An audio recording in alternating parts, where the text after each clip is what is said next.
Broadcasting live from the Business RadioX studios in Phoenix, Arizona, it's time for Phoenix Business Radio, spotlighting the city's best businesses and the people who lead them. Hello and welcome to Phoenix Business Radio, broadcasting live from the Max 6 Entrepreneurial Center right here in Tempe, Arizona, where we help build businesses and connect you with the right people. We are very excited today to welcome to the studio Ideation Design Group Principal, Jennifer Reynolds. Welcome. Thank you very much. I'm happy to be here. You came in the rain. I know. It was a lot. Yes, it's crazy today. I really thought we were done with all this crazy winter weather a week or two ago as we folded up the Super Bowl and all that good stuff going on, the Open. And now today we've got weather again. Yeah, it's been a weird winter, hasn't it? It seems like it's been cooler this winter. It seems like it's been longer than normal. And then it's raining and it was pouring. Of course, as soon as I pull in the parking lot, it is pouring. You have to get out of your car. Yeah. Well, you look fantastic. And you said you didn't have to come far. Your business is at the Sky Harbor Airport, near that area? It's very close. So we are in the parking lot of the Stockyards building. Oh, perfect. If that makes sense. I think there used to be a Bank of America where we were. And then there's the Cattleman's Bank is right there. You're not even 10 minutes from here. Yeah, 10 minutes. It was easy peasy. So tell us about Ideation Design Group. Let's introduce your company first. Then I really am looking forward to the backstory and how this all came to be. Well, get ready. So we are a full service architecture and interior design business. We do a lot of restaurants and retail all over the country, not just in Phoenix. We don't actually do a ton of work in Phoenix. We like to branch out and go different places. But so we have architecture, interior design, graphic design, food service design, and procurement. So we can do everything for a client, or we can just do parts and pieces. So we do that. We have clients that we do everything from start to finish, branding, coming up with the logo, working on the design, drawing it, getting permits, doing construction management, and then installing furniture at the end. And then we also have clients where we just do a logo or we'll help them with some furniture, that kind of thing. But we like to be the one-stop shop, makes us kind of efficient and a little bit quicker, I think, than most. So it gives us a little bit of an advantage, so to speak. So we've been in business since 2004. We are a City of Phoenix certified SBE and WBE women-owned business. So that's a nice perk. We've got about 28 people. So we, like I said, are just down the street. Everybody works together and collaborates, and it's just kind of what we do. I remember reading that your clients, and it's part of your marketing strategy, is that it's referral based and repeat clients. Talk to me about that. So all of our business is repeat business or referrals, like I said, or like you said. Most of our clients we've had several clients since inception or even before.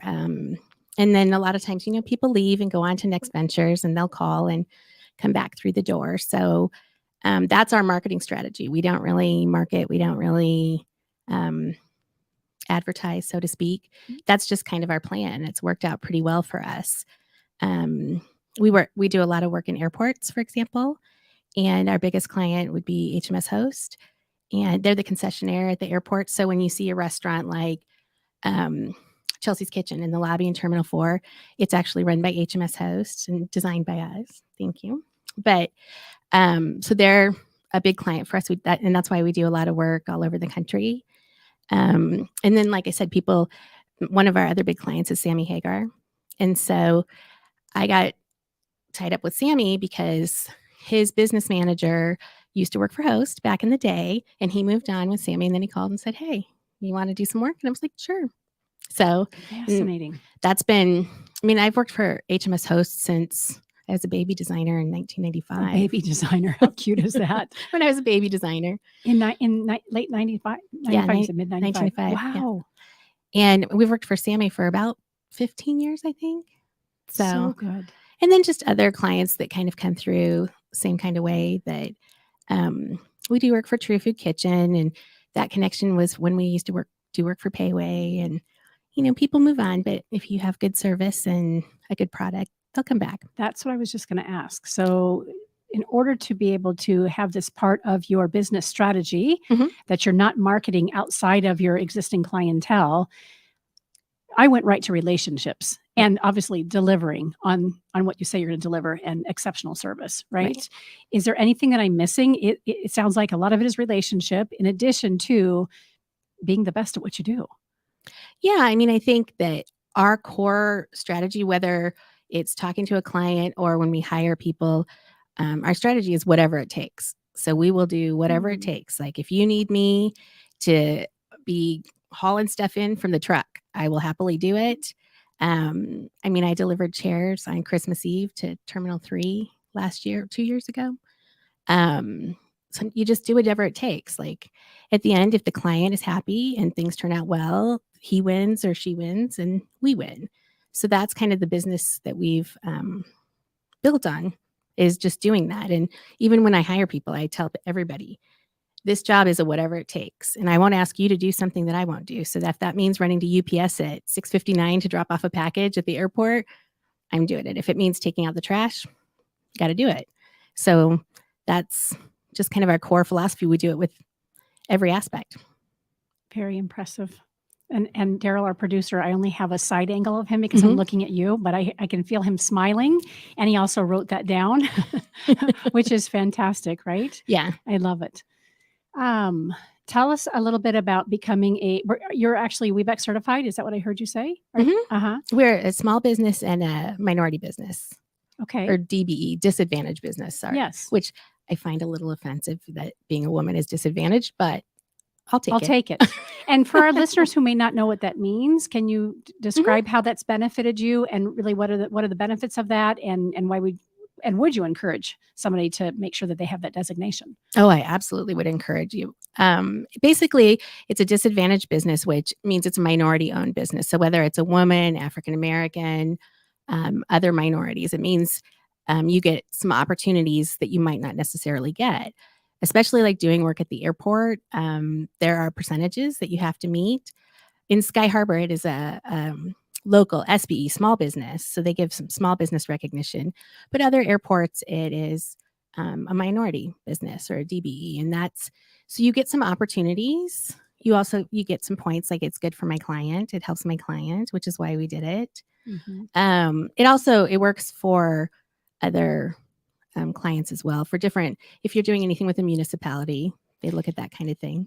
Right. And so for business owners, if you fit into any of those categories, it's worth looking into. It also often means longer term contracts.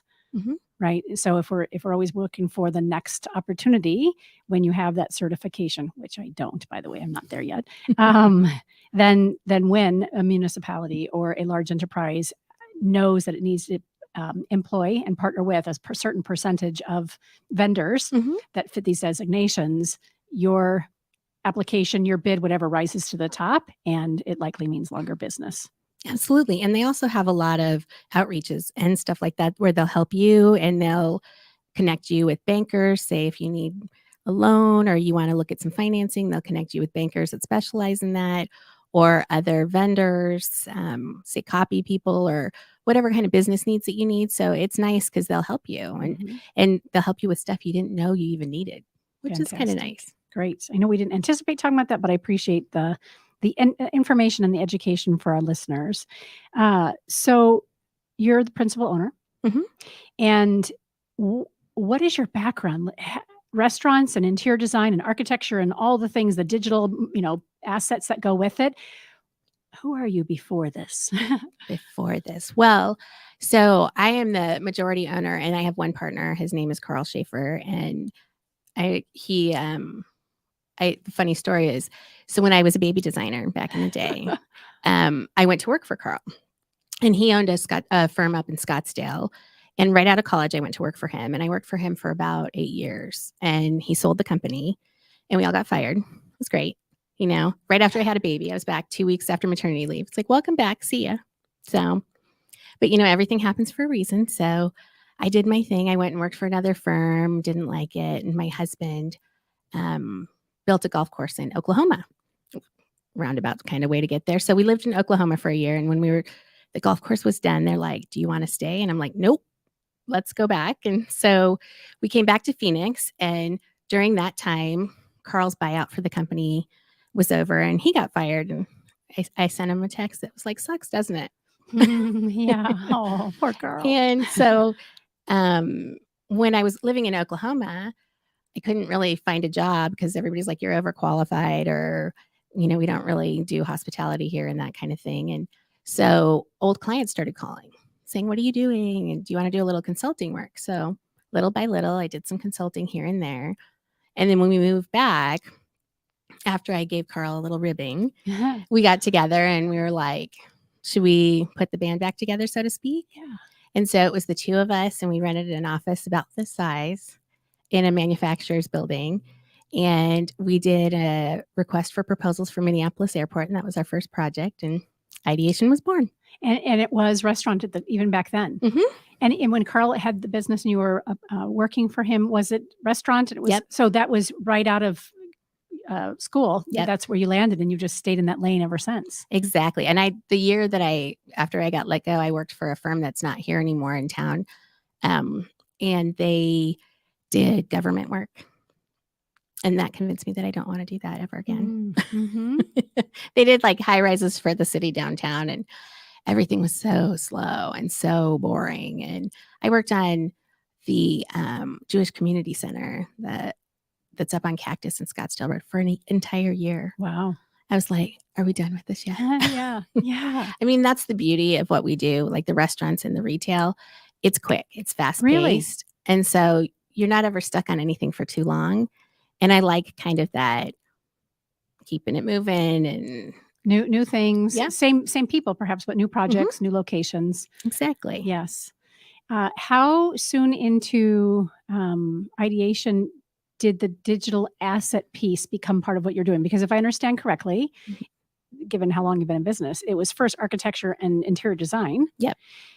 And then you were realizing you could also be full service and offer these other pieces too. So talk about is it okay for me to use the word branding? You help them with branding, or that's already in place and you just do some digital assets? We do. Well, it kind of depends. We've done both. Okay. Right now, we're doing less of the digital assets just because there's so many people, and it's hard to find good people, Yeah. as you well know. It just kind of depends on who's working for us at the time and what we do.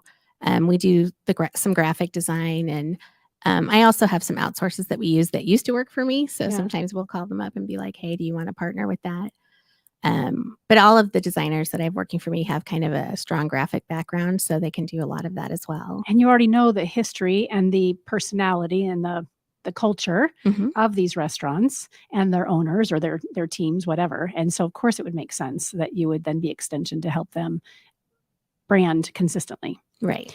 I'm fascinated by this conversation. So I hope I'm asking questions that our listeners are intrigued by as well. I don't know why this is a comparison, but I shop at Fry's grocery store and it changes more frequently than I'd like it to change. I'm a creature of habit. So I really want to go in and I want to know where, whatever this area is, it's still going to be there. And then 6 months later, maybe it's not even that frequent. It changes. When you are working with restaurateurs, do you find that they update things? Are there trends and things that people ought to be following in this industry? And how often does somebody go and change the aesthetics of an actual restaurant or area? Well, in terms of changing the aesthetics, I find that street side, they're much more resistant to changing them. That usually has kind of a longer cycle. But when we do airport work, that's built in their contract that usually every 5 years or the midterm of their contract, they have to do a refresh or an update. So on that level, we do that a lot more often. And the reason for that, probably to keep it fresh and keep people who are traveling frequently excited about what's available there. Yeah, to keep it fresh. And people are hardcore in the airport. I mean, they hitting things with luggage and things get damaged and strollers and everything else. Like preservation, really, too. Yeah. So yeah, you'd be amazed things that get beat up and dinged up. And it's not like airport concessions of old where it was the hot dog stand with the yogurt machine and everybody was like, ooh. I mean, these are nice restaurants now. And so you have to not only design them to be durable, but then come in and refresh them. And you'd be amazed some of the things that I've seen damaged. And I'm like, how did that happen? There's got to be a story here, right? Exactly. Please tell me what happened. Please tell me how this happened. I love it. throughout your career, have you had mentors and guides? It sounds like maybe Carl, the other partner, you've been that for each other, and he was originally for you. Do you have other people who have helped shape you professionally and personally? Oh, yeah, I would say. I mean, obviously, Carl, because like I said, I was baby designer when I started for him. And I mean, literally right out of school. And he taught me about procurement. He taught me about design stuff. He was really good about like some continuing education and seeing that I'm the kind of person that if I don't know how to do it, I will figure out how to do it or I'll find a way to do it. And that's kind of, he's that way too. And I think that's what makes us good partners. All these years. For a long, like he calls me his work wife. Yes, that makes sense. Yeah. But we're very yin and yang. Like Carl is from New York and he's very loud and very boisterous. And I am more subdued and a little more even keeled. He'll kill me for saying this. But it's a good balance. It's a good yin and yang. Yeah. And in terms of other mentors, I mean, my dad was a big one for me. My dad was like, you do whatever it takes. You go the extra mile. You give it your all. And I mean, that's just who my dad was, and that's who he taught me to be. And I love that. And it's now part of the business. Exactly. Yeah, ingrained in not only how you show up, but obviously of the culture you've created with your teammates. Right. And my mom has always worked as well. So, and my mom was a nurse when we were little, and so she worked nights so she could be home with us during the day. And it was that same thing, like you do what you got to do. We've made a commitment and we're going to do it. And so that was like a strong theme or thread. Yeah. Yes. And how about you as a professional woman doing all the great things that you're doing? Do you find that you either naturally fall into mentor role, or do you show up as a mentor where it's really more specific? I try to mentor. I think because I work with a lot of designers and young designers, and so I try to give back what I got. Right. I don't know that everybody always gets that. Yes. Like, I think you kind of have to understand the gift that you're getting or the opportunities that you're getting. Because I've worked at jobs where you don't get that. And you probably have too, where it's just not an opportunity. And so hopefully I try to really promote that. And I really try. I mean, most of my designers are women, not all of them, but most of them. And so I really try to foster, like, even just being a smart woman and thinking ahead and planning ahead and not being dependent and those kind of things. Like, if you don't want to learn the business or whatever, that's fine. Like, if that's not your jam, that's okay. But just to kind of be a smart woman and don't leave yourself in a bad spot. And always, like, I think as women, it's our job to lift each other up. Yes. Period. Like, don't tear each other down. We don't need any help in that category. Let's just lift each other up and do right by each other. So I love it. Your team mostly works on location, or are there some remote workers? How does that work? We are on location. We did remote for 6 weeks. It made me bananas because all we did, you're texting and calling, and it's like, oh, geez, I've wasted so much time just trying to find out the answer that I could have just walked down the hall and said, hey, what's this? Yes. And we're just very collaborative. Like, everybody in my office, we work together. I mean, right before this, on Wednesdays, we do family lunch, and which came from COVID because it was depressing during that time. And we were like, what can we do to like make things a little better? And so the principals, we decided we would make lunch for everybody on Wednesdays, which was okay when we only had 15 people. It was okay. But now we're at 25, 26. It's a little harder, but everybody loved it and we still do it. So today we had corned beef and cabbage and shepherd's pie for St. Patrick's Day right before I came. So I probably need a mint. Sorry. That's right. I just ate my burrito. So you're in good company. But that's kind of, like, it's just being in the office, you can't replace it. Right. You interact and you know what's going on in people's lives. And I just think you need that, especially in such a creative field. I mean, I get it. Like, if you're on the phone all day, you can be at home, but we are interacting. We are building something together. We're like, and every process in our office is a layer. So trying to do most everybody has a hand on some aspect of it. So trying to do it remotely was a challenge. And there wasn't anybody who didn't want to come back when we were like, okay, like, it's a good sign. What should we do? Yes. And you made it work. And grew. So during the pandemic, you grew from about 15 to now 28. Is it? Oh, so no, we had 36 before COVID. Oh, And I will say that in March of 2020, we went from about 300 projects to 4 in 2 weeks. wow. Yeah. Which makes sense given the industry that you represent, right? Restaurants, nobody was eating out, No. and Nope. nor was anybody at airports. Nope. So from how many clients, active projects to 4? We had about 300 in different phases, whether it was, design or architecture or under construction. And we dropped down to 4 in 2 weeks. Tell me about that. How did you all handle that? Well, it was definitely rough. I mean, we did lay off half of our staff. Out of necessity. Right. Everything that we were doing was hospitality based. We were doing casino work. We were doing fitness clubs. We were doing airports. We were doing restaurants. And luckily, again, about relationships, we had clients that owed us money and they were determined to pay us. They paid us a little at a time, and that was okay. Kept the doors open, kept us doing stuff. We did get some PPP money, which was also good and kept Yes. things going. And little by little, when you have good clients like that, they call, even if it's something dumb and Yep. something little, which I shouldn't say dumb, that's terrible. But They even feel it's insignificant, Yeah. it matters. yeah, and that even if it's, a $2,500 fee, they'd call and be like, "Hey, do you want to file this?" Okay, and that kind of kept us afloat. And then little bit by little bit, they came back and back and back, and now we're as busy, if not busier, than we were pre-COVID.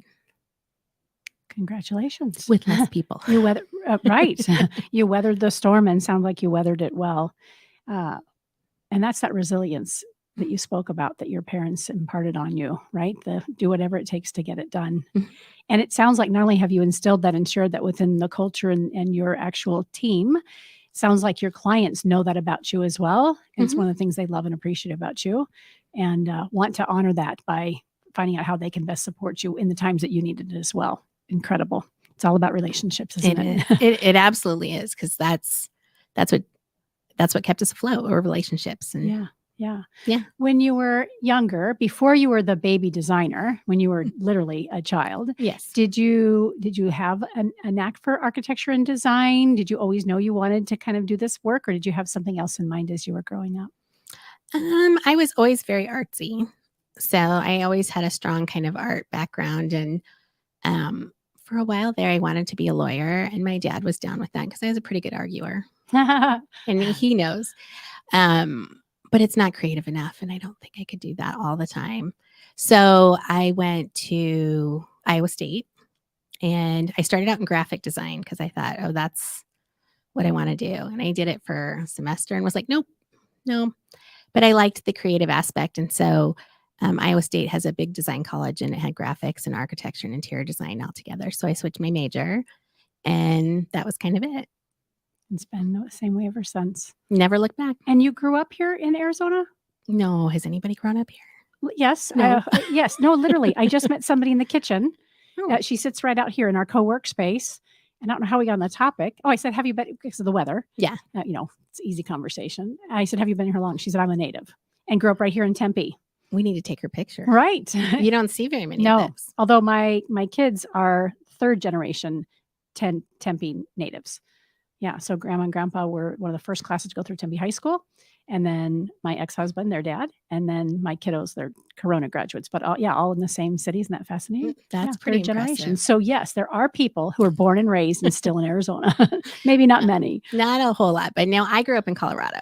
Okay. What part of Colorado? In a town called Broomfield, which was about halfway between Denver and Boulder. Mm-hmm. And loved it. It was great. I would say I would go back to Colorado, except for I don't know if I could do the winters and the snow anymore, because Arizona makes you soft. Yes, we have very thin blood in here in Arizona. Can't do it. And so when I was in high school, my dad bought into a chain of drugstores in North Dakota, South Dakota, Minnesota, Wisconsin, Iowa. And so we moved, and I hated Minnesota. No offense to anybody listening from Minnesota, but it was harsh. It's cold there and it was harsh. And so part of the deal was that's how I ended up at Iowa State is how far away could I get? And so, but it kind of worked out. And I moved here after college. I worked, funny story. So my husband is my college sweetheart and we met at school and he, I don't know that he was as dedicated to his studies. So he took a little bit longer. And so I graduated and I was like, I don't know what we're going to do. And I had my ethics professor was like, do you want to come work for me? You want to come work while you're killing time? Okay. So I went to work for her office and I worked for her for about 6 or 7 months and came to work one day and there's a letter from the IRS saying, go away and don't come back. And evidently she didn't pay her payroll taxes for quite a while. Not the most ethical, but I was just going to say, what you said she was in what business again? Yeah, she was in design, but she taught ethics when I was in college. And so after I called my mom crying and saying, what do I do with this? My best friend from growing up lived here and she's like, come to Arizona. It's January. And so I came here and I was like, this is heaven. And I put a couple resumes out and I went and had an interview with Carl and went back and said, I'm moving to Arizona. And you're dating your husband, I mean, your then boyfriend at the time. Yep. And he says, I'm coming with you. So, which I didn't think. Yeah. I didn't think he was going to do it, but he's like, I'm coming with you. And we loaded up the U-Haul and moved out here. And he works in the golf course industry, so it's a terrible place for him to be. Right. Just awful to be here in Scottsdale, Phoenix. Yeah. Poor guy, Sedona, right? Tucson. Yes. Fantastic. Yeah. So, and then, like I said, other than that year in Oklahoma. It was just a year. I remember you saying that. It was 11 months and 2 weeks. Yeah. Oh, do you know how many hours? Wow. It was a lot. Yes. So good. For our listeners, again, who are just getting to know you for the first time, what keeps you motivated and inspired to keep showing up in life the way that you do on the days that feel kind of sour or a little crunchy, right? I mean, what do you rely on in those days where it's not all humming and whistling? It's a little clunky. It's funny that you asked that because, I mean, it's been a rough 2023. I mean, we're so busy and you can't find people to work and you don't want to turn away work and you don't want to disappoint anybody. So it's been kind of a challenge this year, kind of slumped shoulders. But the thing is it's about the relationships for me. It doesn't matter if it's the relationships with employees or with clients or with reps. That's what I enjoy. I mean, I enjoy going to work and giving some of my staff a hard time. There's a couple that, brightens my day to give them a hard time and they don't take it well. And that makes it even more fun. And, just to have a joke and a laugh. And I'm a people person, if you couldn't tell. And so I like to mix it up and be around people. I could never work from home. I could tell you that now because I need that interaction. And I mean, I have 2 boys and my husband and a dog. And it's a lot of testosterone in my house. So I've got to get out. But that's kind of the thing for me is I like that relationships and even, people that have worked for me in the past and still keep in touch and hear how they're doing and what they're doing. And that's what I like. And that's what keeps me going. Mm-hmm. How old are your boys? 18 and 21. So either just leaving the nest or already out. Well, my youngest is a senior and my oldest is working. He's just found his love of cars. So he's working and he's trying to figure out things and good.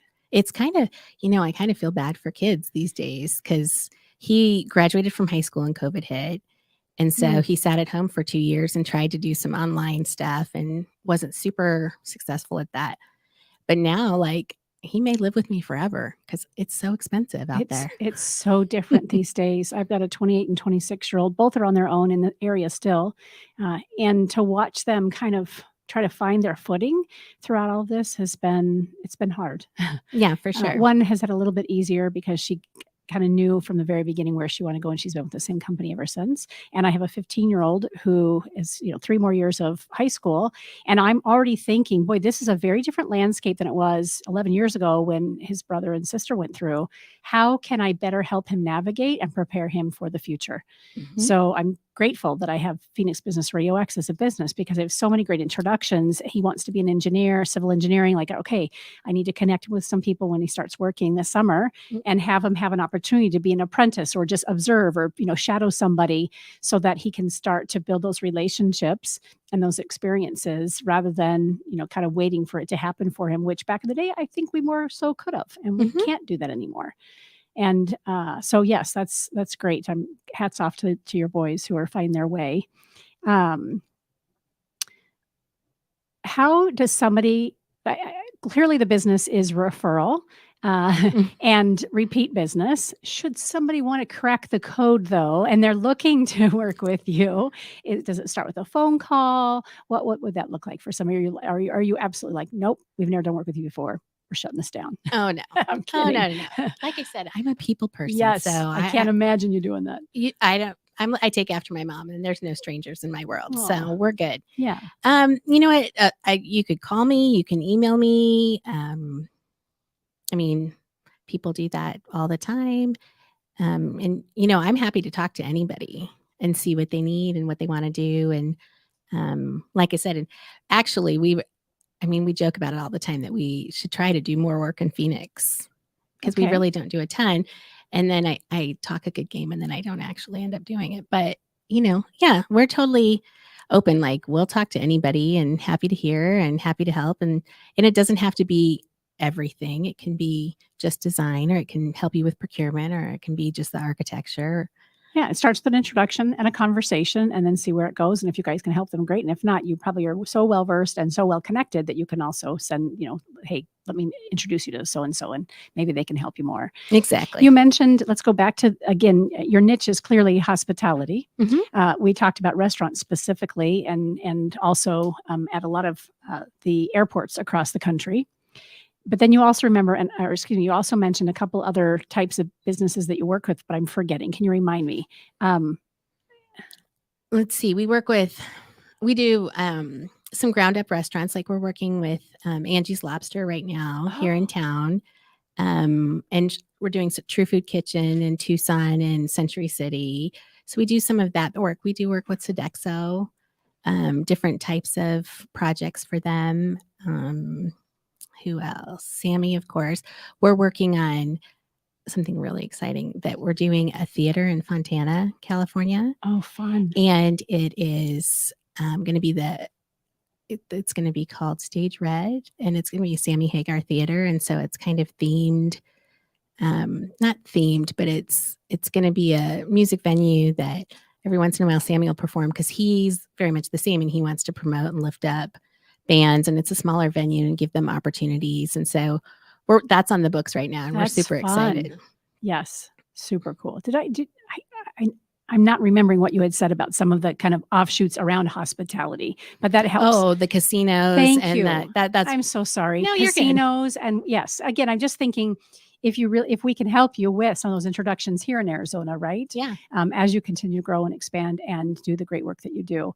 So casinos, what other kind of offshoots around hospitality? A lot of casino stuff. And it was more like the restaurants and the retail and the casinos, but that's kind of our niche. Still. And then some health clubs, fitness centers. You did say that. Spas. We were working on yes, that. Got it. Okay. Exactly. We've done a couple doctors' offices and other offices. Because again, if a client calls and if they don't have a restaurant, but they're going to open an office, we'll help them too. Yes. Doesn't matter. Yeah. And again, if you've done great work for somebody and they're referring you, of course, you're going to be called to do what it takes to get the job done and be proud of what you've done for them. How do people stay in touch with you? Are you on social media? We are. So we have a Facebook page and an Instagram page and a Behance page and LinkedIn. What page? Behance. What is that? It is. It's for us artsy types. It's like a design portfolio page. And so I think only we know about it. I don't necessarily think anybody else, but and then also we have LinkedIn page. All as Ideation DG. The D as in dog, G. as in God. You're so funny. You say that too. Design group, but I always say David and golf. Is that same funny? thing. And Yeah, I'm like, it would have been super easy to actually remember your business name and say Ideation Design Group, DG, but I got to do make up my own call letters for that. everybody does. Very good. And then LinkedIn, Ideation Design Group, and Jennifer Reynolds. You're also on there as a professional for LinkedIn as well. So just make the connection and reach out. Yeah, lots of people reach out on LinkedIn. You'd be surprised, actually. And I mean, any way you get there, you can send a carrier pigeon. We'll answer. Excellent. I trust that you will. I'm going to try that.